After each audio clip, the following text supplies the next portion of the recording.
Jai Hind, Jai Bharat, and welcome to Dev Talks. This is Aadi. China is a mystery, as a lot of people term it today.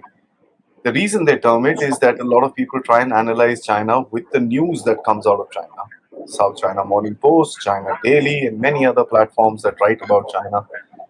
We look at what they are saying and we try and make some sense out of it to see where things will be going in the future. But a lot of us fail to understand how China thinks. What is their thought process? How do they actually go at the back end and make decisions? That's something that we need to understand through Chinese history, philosophy, and their writings. To emphasize on this particular point a little more, I have with me Lieutenant General Narasimhan, who's a renowned China watcher within India. Sir, I'm honored to have you on the show. Hello and welcome. Thank you. Thank you very much, Aadi, for having me on the show. It's a privilege to be here. I hope the privilege is all mine, sir. I want to begin by actually just asking you what I said as an introduction, sir. How do you see China today vis-a-vis its philosophy, and what is the rule by which China is going forward, sir? Uh, Firstly, I think the Chinese philosophy has evolved over a period of time. In fact, you meet any Chinese, he'll always tell you both China and India are great civilizations. They call it one being Kuko. So they say both these countries are actually the great civilizations, old civilizations, and they also acknowledge the fact that Buddhism went from here to China, and they draw a lot of their lessons even today from the successful dynasties that have ruled China over a period of time. And the thing is that to say that China is China is only after 1949, right? When the country became China. China. Before that, it was all warring states, some dynasties. There is peripheries whom they call as Xingnu. Those things are all entirely different. However, the present day China takes a lot of lessons from that history, lot of lessons from the warring states period, and a lot of lessons from the Sun Tzu, of course, was 2,500 years ago. From that time onwards, they have been taking their lessons. And when during my tenure in China, one could clearly see that the PLA today, Chinese PLA today, draws its lessons from the old historic texts. And similarly, we are also told that Mr. Xi Jinping also draws his lessons from that particular past. So if you understand that past, there will be a fair amount of understanding you can have on how China is, where China is, and where China is going to go. And that is something which requires a lot of continuous monitoring of China, continuous monitoring of its history, reading, etc. So that's a long drawn process. But suffice to say that if you understand the history as it developed in China, you will be able to understand China much better as to where it is today. It's interesting that the Chinese follow the warring states, sir, which is more than 2.5 centuries old. And it's not something which is in modern history, medieval history. It's ancient history as per the Western calendars are concerned. But sir, Xi Jinping follows a certain ideology, and wherein he is actually put across the China dream very often, along with the rejuvenation of the Chinese nation. What does he mean when he says that, sir? Okay. There are two things. One is the China dream itself is not something which is new to or can be attributed only to Mr. Xi Jinping. If you look at the Southern Sung dynasty, which is about 1200, 1100 AD, you found a poet called Chang Xixia. He talked about a heart full of China dream. And that time, China was not existing as one country as China, as we see it today. And that time onwards, there has been some kind of work on this to say that there is a China dream. And prior to Mr. Xi Jinping announcing this China dream in that visit to the National Museum after he was elected as the General Secretary in November 2012, you found a person called Liu Mingfu who wrote a book on China dream in 2010. And once Mr. Xi Jinping talked about China Dream, I believe his, his books sold like hotcakes in China. So the issue that comes up is that China Dream is not anything new. It is not only attributed to Mr. Xi Jinping, and it has been something which has been going on for some time. It talks about the China Dream. Sometimes they call it Chinese Dream, but actually the Chinese word is Yi Xing Kuomang. Kuomang is national dream. Chung Kuomang is China dream. So this China. is something which has been there for quite some time. And the China dream of national rejuvenation is what that the phrase is. But these two are two different things. China dream typically deals with four particular aspects. One is a strong China, second is a civilized China, third is a harmonious China, and fourth is a beautiful China. These are four aspects of sorry, the China dream. And the China dream is also about pursuing the strength of the country. And when you say rejuvenation, it talks about making the country more modern and most powerful on the earth. So basically, China dream is dealing with something internal, mostly. Whereas when you say strong China, it also deals with external. But the rejuvenation has got a more external content, modernization and more powerful China in the world. So the differentiation between Chinese dream and the national rejuvenation is that China dream is morely internal looking, inward looking, with some content of external influence, whereas national rejuvenation deals with majorly an external focus. So this is the way probably we need to understand the national dream and the national China dream and the national rejuvenation. Sorry. It's not a new concept that he's talking about. So even, I mean, I think after Mao, Deng, and all these guys also talked about, getting China to that particular stature where it's able to meet its goal and stuff like that. Deng Xiaoping's very famous statement talking about, hide your strength, bide your time. A lot of people say that it has been misunderstood because the statement actually literally translates to uh, take revenge or from the current hegemon to establish your own hegemon. Is that what it is, or is there some other different meaning, sir? I know that where you are coming from on this, basically because the connotation of Tao Kuang Yang Hui. That is what you mentioned. Hide your capabilities and bide your strength, bide your time and hide your capabilities. Tao Kuang Yang Hui is the 24 character strategy which Deng Xiaoping seems to have put out, and of course Xi Jinping put out another 24 character strategy in the recent National People's Congress. After that, the thing was, Deng Xiaoping's idea was very clear in life. Firstly, he knew that the way China was when he took over the reins of China in 78 will not be able to sustain. That is number one. Because China was very backward, totally cut off from the world. You would have heard the term bamboo curtain around that time. So nothing was coming in, nothing was going out. Even for people to go and buy some stuff, foreigners to buy some stuff, there's only one UAE Shangtian, that is the friendly store, where you have to go with tokens to buy whatever you needed to buy. That kind of a thing he realized is not going to work anytime. So therefore he said that we need to modernize, and that four modernizations program is well known. It's been documented very well. And that four modernizations program came up. And around that time, he had given himself 40 years of time. 1978 to around 2018-20 is the time that he was looking at. In 40 years, he wanted China to be a moderately well-off society. That's Xiaokang that we talk about. Okay? And that is something to achieve that, he selected those four modernizations: agriculture, science and technology, industry, and military, etc., etc. So in those four things he wanted to develop, and he wanted to develop the economy and open up the country for economy. So all this needed a quiet kind of, they say, put your head down to work and then just keep working. That is the kind of work that was needed around that time. Therefore, he said, Tao Kuang Yang Hui, you may get capabilities in the next couple of decades, but don't show it off. Just keep your head down, keep growing, come to a level where you can do this.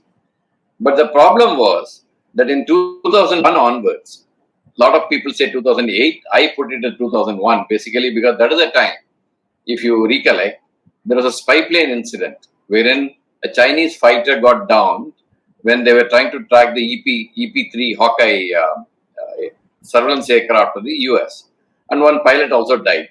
So that time they made the plane land in Hainan, and then ensured that the Chinese issue an apology before they send it out, before they send that aircraft out in trucks. Actually, they they smuggled that whole thing and studied the whole thing and sent it in a truck. So the issue is that from that time onwards, they seem to have put aside this Tao Kwang Yang way. And then they seem to have started this aggressive behavior because of the growth that they had from 1978 to 2000, 2001.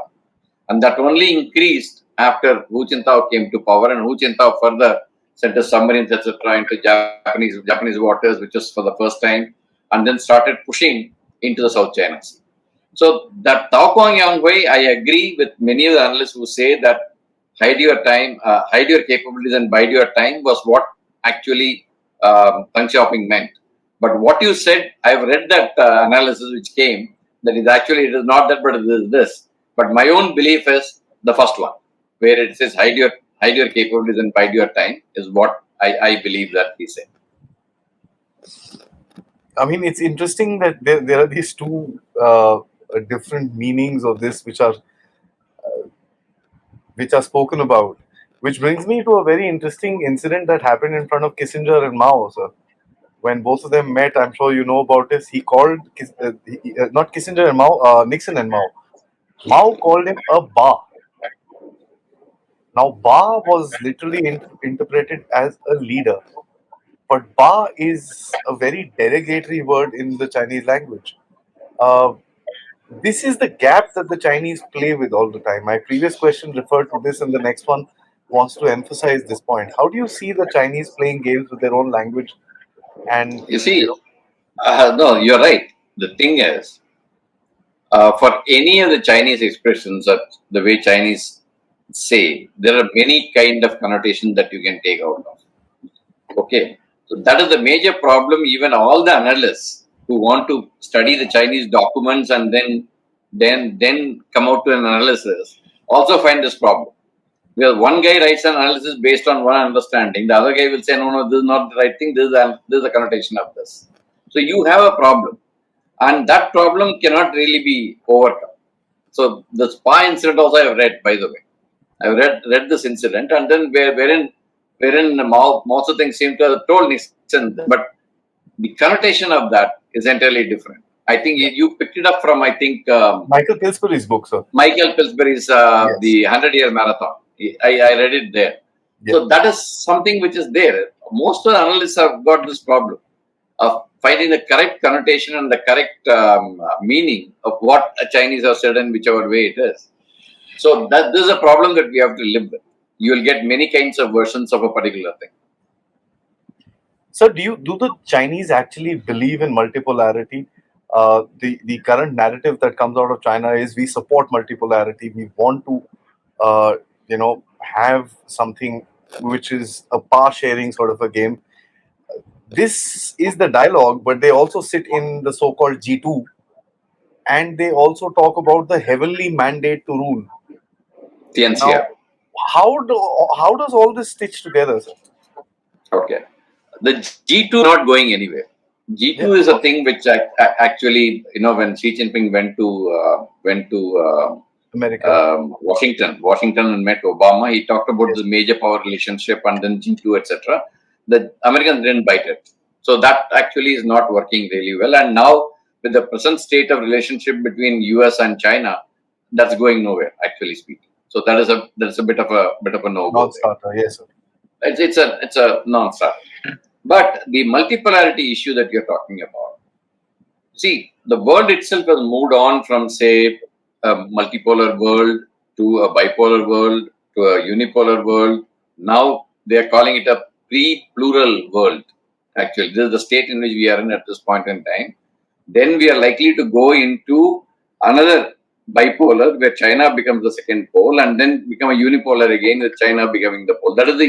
there is a transition of the power in the world as it goes. The Chinese are actually talking about supporting multipolarity all along in their official policies and everywhere else. But heart of hearts, they want to be the unipole. There's no doubt about it in anybody's mind. They want to be the unipole, and if they want to be a unipole, they don't want any other competition in this region. So that is why you find the activities of China, by and large, are felt as detrimental to India's interests. Because India is the only country in this region which can measure up and stand up to China and then compete on something. The other countries are in no position to do that. So you have this particular thing. In Asia itself, if you are not allowing a multipolarity to develop, how would you like to allow that to happen in the entire world? So the basic aim of China by 2049, when they have the second centenary goal coming up, is to ensure that they become the unipole by that time. And if not unipole, at least very close to that unipole power that is the US. So that is their main aim.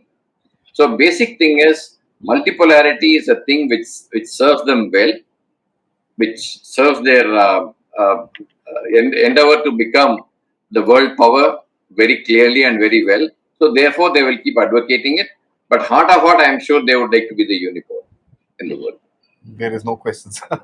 So this whole game of the Middle Kingdom, the Chinese talk about, and this is something the Middle Kingdom syndrome has actually picked up force after Xi Jinping came across, or not. I'd like you to correct me on that. But No. I've kind of read that more often now than in the older writings, sir. So, That is because people have started picking it up now. You see, the Tianxia concept, the Middle Kingdom that you talk of, Middle Kingdom is basically Chungkuo. Chung is middle, center, and yeah. Kuo is country. So that is the Chungkuo. That is China. But Tianxia is a concept which has been associated with the emperors earlier in the Chinese dynasties.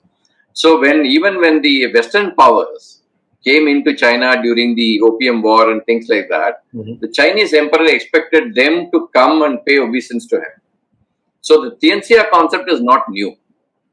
So it is an old concept wherein Chinese believe the emperor is a descendant from heaven and he has been mandated to rule the world. That is why it is known as Tianxia. And the issue is that the Tianxia concept has now been associated with Mr. Xi Jinping, basically because he is considered to be all powerful. He is considered to be the one who is going to take China to that path, and so therefore it is being associated to him. But it is not a new concept at all. It's a very old concept, and till very late, I think till about 19th century plus, China believed that the world is flat. And the country of China was in the center. That is the reason the meaning of Chungpo. It is in the center, it's a flat world. China is in the center, and therefore the others around them were all known as barbarians. That is why that Xing knew. You know, that barbarians whom they would go to raid and come back, etc. That is the old history, and the entire history talks about Tianxia. So Tianxia is not a concept which is new at all. It's a very old concept, but the only thing is, since Mr. Xi Jinping appears to be all that powerful, it is getting associated with him more and more in the recent past. Otherwise, Tianxia is a very old concept. Indeed. I never connected the two, honestly, and that's the problem. Till the time you don't actually brainstorm with someone, it's difficult to figure that out. What I'm trying to read is contemporary writings, and which is the interesting part about contemporary writings is that, of course, it's not the real thing, which you can interpret from Mandarin or the older texts and stuff like that. But the interesting part that I'm seeing today in Chinese contemporary writings about, especially about the Middle Kingdom, about the warring states and stuff like that, is the regular mention of these so-called stratagems. They 36 talk strategies, about yeah. 36 stratagems and how they are, put across in this and that. What makes me a little astonished is that here are the Chinese actually telling the people that this is what we're going to do. Is that It's arrogance, true. or is that? See, the problem is we don't understand the Chinese. China as a country and Chinese as people, we don't understand them really well. You see, I was giving a talk in the Rashtriya Raksha University in the morning today, and wherein I was talking about this gray zone warfare and the hybrid warfare and multi-domain warfare, etc. In that, it's interesting. The two colonels who wrote that book, Unrestricted Warfare, in 1999, they had listed a few things which could be done as unrestricted warfare. And if you go through each one of them today, exactly what China is doing. So the thing is, the Chinese have put it out all along. The problem is we're not seeing it. We're not seeing it. We're not seeing it, we're not analyzing it, we're not understanding it. The 36 stratagems is again the old technique of war fighting, wherein they said these are the 36 stratagems. By using this, we will be able to win a conflict. So that is a lesson that is being taught to the PLA, that is being understood by the Chinese leadership. But somehow or the other, we seem to be not very conscious of that whole fact that yes, there are things which are there. If you read them, probably you will analyze and see exactly where the Chinese are doing and where China is going and what Chinese are doing. I mean, for me, it was really astounding. I'm sorry, I may just mess up this particular stratagem, but please feel free to correct me. I'm a novice, and I'm here to learn. That's okay. But they talk about befriending the we in the West and to fight the way in the North. And when I Correct. look at that, I say, okay, this is what they did with the Soviet Union by linking up with the Americans in the 70s. And when I look at today, I say, okay, this is what they're doing to the Americans by linking up with the Russians again. That is one. And second thing is also what they are doing with Pakistan with respect to India is also part of that same thing. So the thing is, I mean, it's all out there. The thing is, somebody needs to actually study it and then understand it and then take it forward. That is where we lack, particularly in our country. We are too contemporary and then too episodic. We analyze the episode. We don't analyze how things have developed, how things are. Like, for example, people keep telling me that this mediator role which China is now trying to adopt is what people say as analysts. I have been saying this from the year 2003 onwards. That is the first time they actually mediated between US and North Korea in the 3-party talks and then the 6-party talks which came up. And from that time onward, they have been trying to play this role. The problem with us is that we only look at what they have done to Iran and Saudi Arabia and then start studying this. But this is a role that they have been wanting to adopt for a very long time, 2003 onwards. Then they said when Rohingya issue happened between Bangladesh and Myanmar, they said we will mediate between you two. They also offered to mediate between Israel and Lebanon. Yeah. So India, Pakistan. mediation role is now, of course, they are looking at Russia, Ukraine. Okay. The mediation role is something through which China feels that they'll be able to increase the influence in the international system and act as a guardian kind of a thing who can get things done, mediate between people, be a superior guy, and then mediate between the two. That is the kind of thing that they were looking at. So therefore, this is not anything new. They have been looking at it for a very long time, and unless we go back in history and link it, you will actually miss the woods for the trees.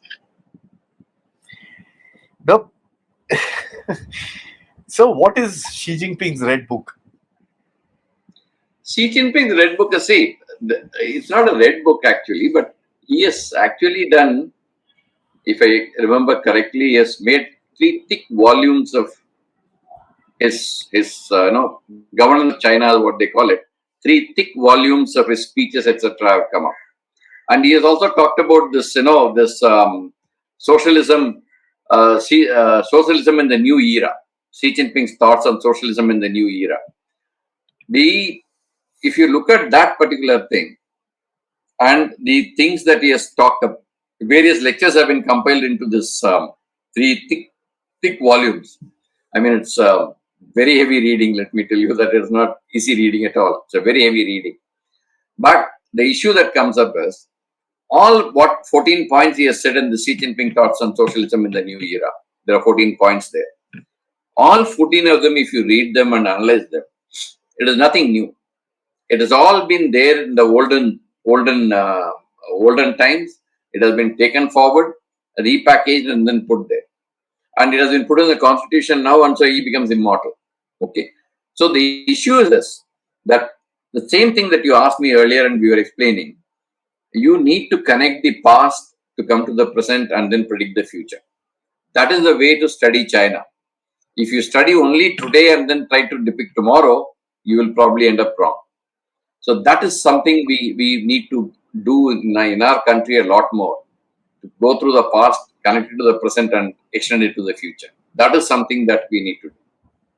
If I may go out on a limb, sir, I'm learning so much just by this, and I'm going to really request you if you could dig deeper into these stratagems and actually bring about certain amount of reality check into the world, probably in the next couple of next shows that we plan.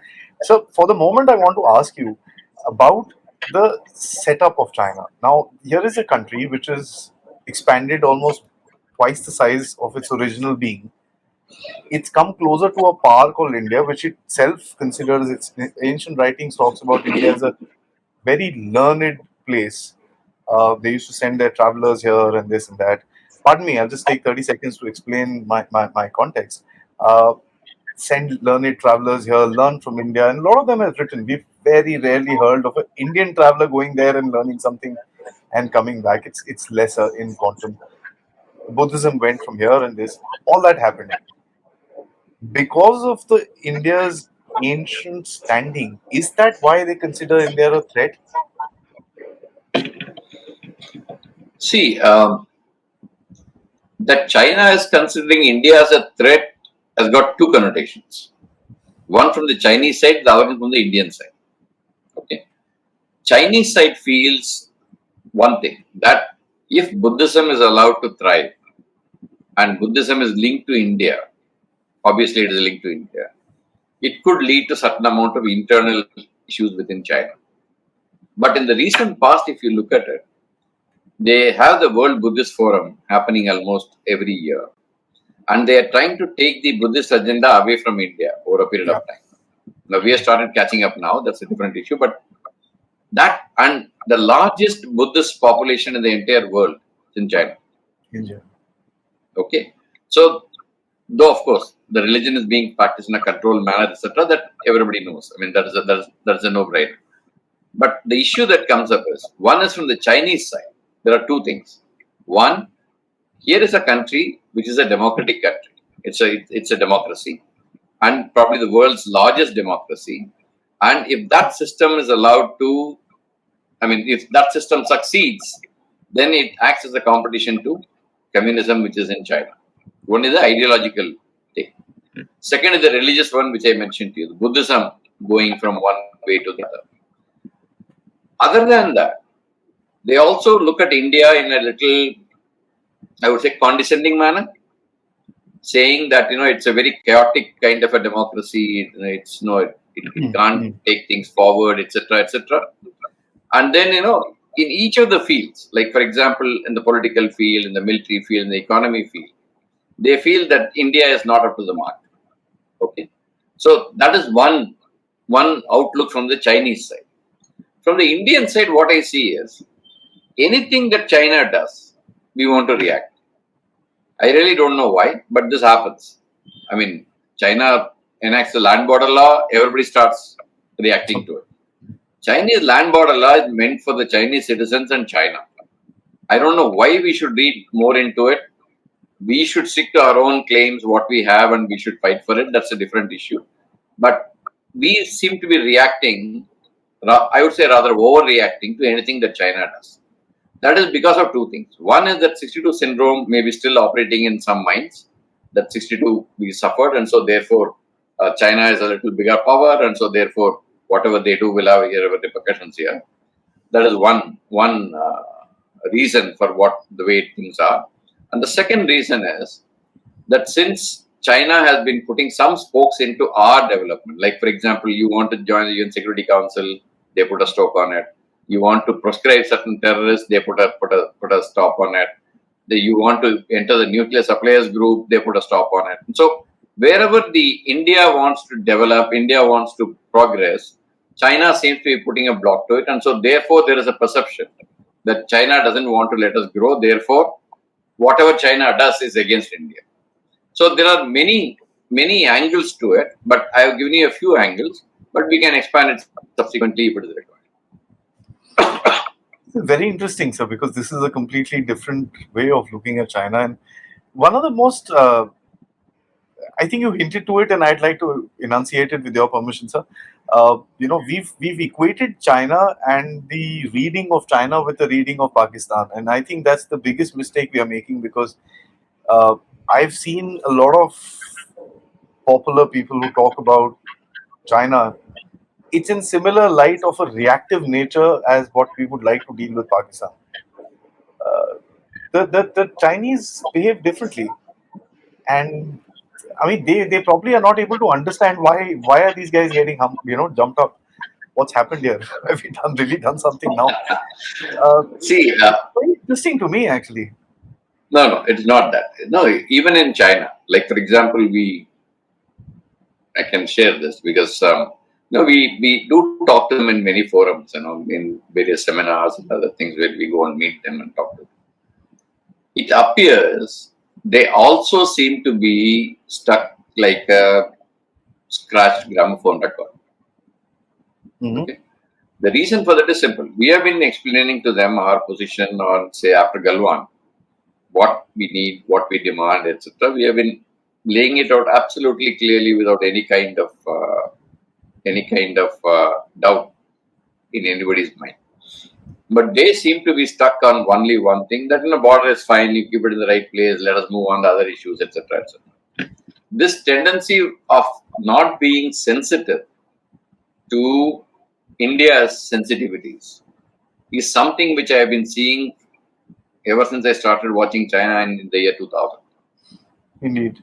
Okay, like for example, if you do something which is against the Chinese interest, they'll literally go hit the roof, Yeah. right? You say anything that is concerning their core interest, they will hit the roof again.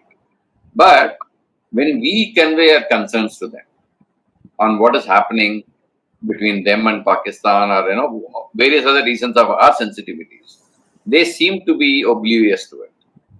So is it by design or default? Is we can debate that. But the problem that I find is that they are stuck on that mindset that okay, what I am doing is fine. You need to do what you need to do as per my expectations. It's something which I get to see in many of the discussions that we undertake in many places. But the fact of the matter remains simple, that what our foreign minister has been saying over a period of time, the three mutuals he talks about, one of them is mutual respect and mutual sensitivities he talks about. That is where this comes up.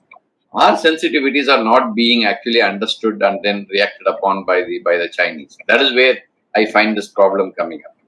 So this is something which is actually not allowing us to move forward in any of the relationship. It's interesting when we just take a word and actually it means so much behind it, sir. Which is again brings me to my last question, sir. When you talk about ancient learnings and ancient knowledge, and I've read Sun Tzu, but it's heavy. Uh, you can It's read it. heavy, not only heavy, when you read it, every word that you have to then you have to start Yeah, thinking what it does yeah. mean. That is where the problem is. I've met so many people who said I've read Sun Tzu. I've said that, you've read it, okay. Have you understood what he's trying to say? You brought out something really interesting, which I guess a lot of Indians don't understand, that these little words that we've started using for or against or with China, if I may, has so many different meanings. Which brings me to my last point. People talk about reading Chinese literature. I mean, I've read Sun Tzu, but I would say I understand 10% of it. There's a lot that you need to think about. It's not, and even our stuff. I mean, the Chanakya Niti is not just a easy read. You have to really think It about is it. not, yeah. Yeah. So these for a country that has that kind of knowledge base, when we look at China, we understand China needs its own space, right? We know it is sensitive, and I think all of us who get into the strategic affairs, we know sensitivities of each country. We know the vulnerabilities of each country. and then we kind of study it, because we've also got that ancient culture of analyzing deeply into a particular problem. For the Chinese, who have a similar culture, I'm not going to get into the debate who's older and who's younger, but their writings are pretty heavy, and they do have a certain amount of knowledge base, which is where all this wonderful stuff comes from. For an ancient culture like that, for them to not have these kind of basic understandings of their counterparts, and it's not just India. If you look at their sensitivity understanding of the US, Canada, or EU, or wherever, it's poor. I don't think so. I mean, that is not the way probably to look at that. I mean, Okay. I have a little different take on this. I mean, I'm not saying what you're saying is wrong, but what I am trying to say is a little different in the sense that, part of it comes from the TNCR syndrome. Like, I am superior, so you please listen to what I'm saying. That is one. That comes out of my experience of dealing in China also, where my contact in FAO at one point in time mentioned, if it is good for say Niger or some Togo or something, should be good to you. I mean, that is the kind of thing. Basic thing is I am superior, and so you listen to what I am saying. That is one understanding of this. That is one. Second is they have decided as to how they should deal with say US, European Union, India, Pakistan, whosoever, Russia, whatever. So they don't want to deviate from that unless there is a very strong reason to do so. So they will keep pushing what they have decided to do with a particular country or a group of countries or whatever. And in the last, if you just look at the last 3 years, it's an eye opener. Not many people have connected this. You look at the initiative that China has launched over a period of time. First, they started the Global Initiative on Data Security in 2020. Okay, in 2021 they came up with GDI, Global Development Initiative. Development. In 2022 they came up with Global Security Initiative. Security. In 2023 they have come with the Global Civilization Initiative. Right. So the issue that comes up is, where is all this taking them? And my own understanding is, this will all fit into one particular basket, wherein China wants to have a universal system which is favorable to it. It will all feed into that. That is my assessment and understanding. Not many people will agree with me. That's fine. We have to have different views and opinions on this. Even people do not believe that these are all linked. They're all independent. So this is something which is not, in my own opinion, it is not the correct way of looking at it. You have to link all this and see where it goes. So the way the Chinese are doing is that, okay, I am here, I have arrived, and this is the way I want to deal with a particular country, this way, that way, or any other way, and take it or leave it. That is the kind of approach which I see at this point in time. But yes, there are certain tweaking of this approach you can see in terms of, say, when they went with, now they are looking at improving the relationship with the US. There are some rapprochement that is coming up between them and Japan a little bit.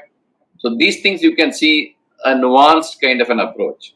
But overall, the picture is that, okay, I am here and this is the way we would like to deal with, is the kind of approach I see. Interesting. That last one especially is an eye-opener for me. So because, I always wonder this, that country with so much knowledge cannot understand a basic, simple... No, they understand. They very well understand everybody, but the approach is what they want to take that approach. Ignore it. And that's something I learned from your answer. I would get stuck at the factor that don't they understand and wonder. Now I know that they choose to kind of ignore that particular aspect of it for their own benefit, and they have this, of course, the Tanzania syndrome, and we have arrived, and the rejuvenation of China and stuff like that. So this has been an eye opener. Trust me, it's so much fun for me to actually talk about this stuff, and I know for a fact that there are very few people in this world who can actually have this conversation. Very, very few people, and I'm proud to actually sit and actually try and have this conversation. If I may say Thank that, you. I'm very excited right now, sir, Thank you. because I'm honored. it's a lifelong dream for me since I've been this thing to learn. Uh, since I was introduced to China, just the mystery of China has kept me going. And a lot of people in India will say, "Yeah, tu Hindustan ke बारे में पढ़ ले भाई, बाद में China के पास जाना."